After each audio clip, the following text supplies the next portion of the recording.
चमन peoples party Bilawal Bhutto Zardari ने भुट्टो की फांसी के तमाम किरदारों को कैफरे किरदार तक पहुंचाने का मुतालबा कर दिया।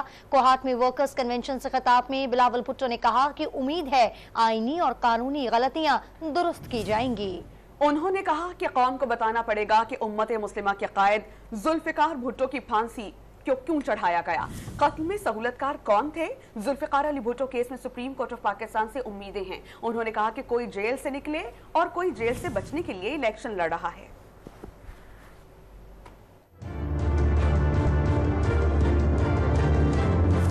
कोई अगर इलेक्शन लड़ रहा है तो वो इसलिए कि वो जेल से निकल जाए, और जो दूसरा इलेक्शन लड़ रहा है तो वो इसलिए कि वो जेल से बच जाए। कायदे अवाम शहीद जुल्फिकार अली भुट्टो का जो कत्ल का केस है उसको रिव्यू किया जाए, और अब ठीक 12 साल बाद आखिर वो केस लग गया है। हम तो जस्टिस काजी फैज ईसा साहब से यही उम्मीद रखते थे कि अपना इदारा, अपना अदालत जो इस हादसे में क्राइम सीन था, जो शरीक थे, वो फायदा उठा के अपने इदारों से, अपने हाथों से वो खून धोने की कोशिश करे। वो अपना आईनी और कानूनी जो गलतियां हैं उसको दुरुस्त किया जाए। आमिर जिया से लेके उन जज साहिबान जो सहूलतकार थे, उन लॉयर्स जो सहूलतकार थे, उन सियासतदान जो सहूलतकार थे, वो इस मुल्क के मुजरिम हैं, इंसाफ का उम्मीद रखते